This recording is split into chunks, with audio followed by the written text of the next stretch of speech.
Hello everyone. In this video I'm going to be introducing the concept of binary search trees.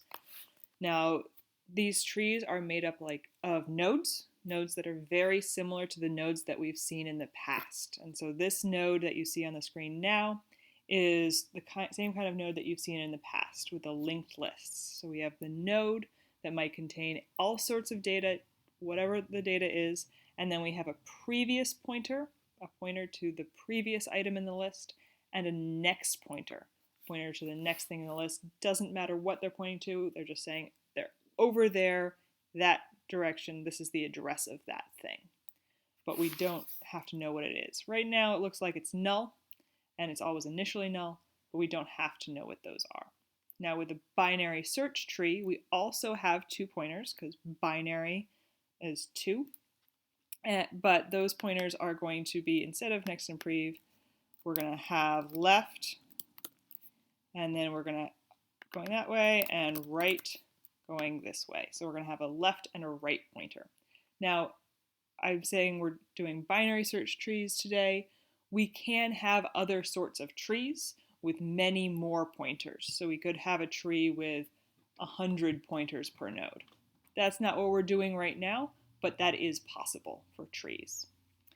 Now, we have in trees, I'm also going to rearrange these pointers. So instead of just going like that, my left pointer is going to point down a little bit.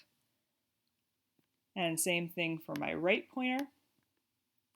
I'm going to put it down here and just have it tilt this way so I can have a tree-like structure a little later. Oops. All right, so we have our left and our right pointers.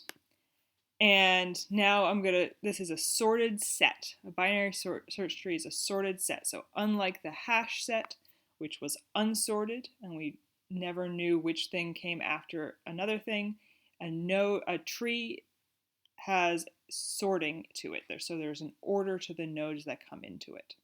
And so this node, if I say its value is 6,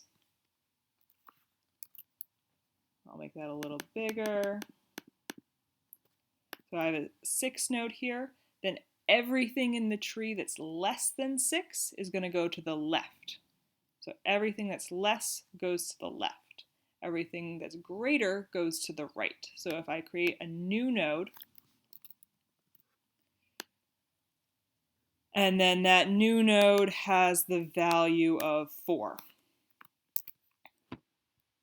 Think for a second, where do you think that 4 is going to go? Well, think. The answer is because it is less than 6, it's going to go to the left of that 6. All right? So if I have a new node again, and that node's value is 10, then that node, because it is greater than 6, is going to go to the right of the 6. Right? So we have an order to where we put the nodes in the tree. Right? So now what happens? I've filled up my left and my right. What happens if I get another new node, say with value 5? All right. So value 5, we can figure out how to place this in the tree. We can say, all right, 5 is compared to 6, it's less than 6, so I'm going to go down my left pointer. Well, something's already down my left pointer. All right, 5 compared to 4, 5 is greater than 4, so I'm going to put that here off the right pointer of the 4. I'm going to just move all this over so I don't get confused with it being on the other pointer for the 10. But this is how trees are built.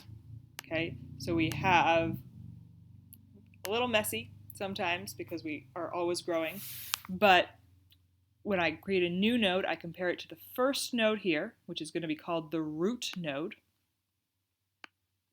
Oops. So this is the root node. It works a lot like the head node in our linked list. The root node is the first thing in the tree. It's how we find the tree. So this is like the head in the linked list. It's a pointer to the first thing in the tree. And then we call the things that it points to its children. So these are child nodes of the root node, the 4 and the 10.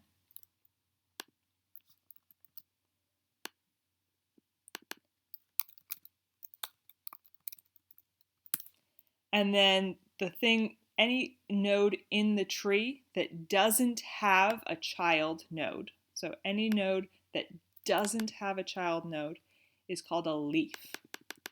And so we're really leaning into this tree lingo of the root is where it starts and then it ends in the leaves, right? So the leaf node is a node with no children. Children can only ever have one parent. And one parent in our binary search tree again, one parent can only ever have 2 children, though it could only have 1 children, like that 4 only has the 1 child. All right, so we have the root node, then its children. The root is a parent to the 4 and the 10.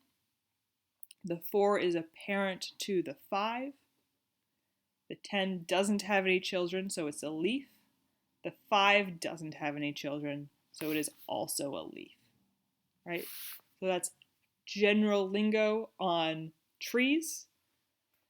And we also have learned that when we create a new node,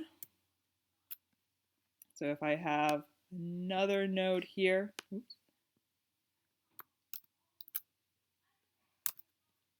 let's do it here. New node here. And this value is, say, 8. Then that node is going to first be compared to the root node. First going to be compared to the root node, which is 6, and it's greater than 6, so it's going to go to the right. Then it's going to be compared to that first child, the 10, and it's less than 10, so it's going to go to the left, right? So that's how we construct a tree. At the end of this video, there's a link to the first worksheet. Go to that worksheet, test out making trees, draw the trees out for yourself. The one last thing is height. So the height of this tree is 1, 2, 3, because there are 3 levels of nodes. So the root is at height 1, 10 is at height 2, so it's 4, 5 is at height 3, 8 is at height 3. Right, so that's all you should need for the first worksheet. Go do that, try this out, and I will see you in the next video. Bye-bye.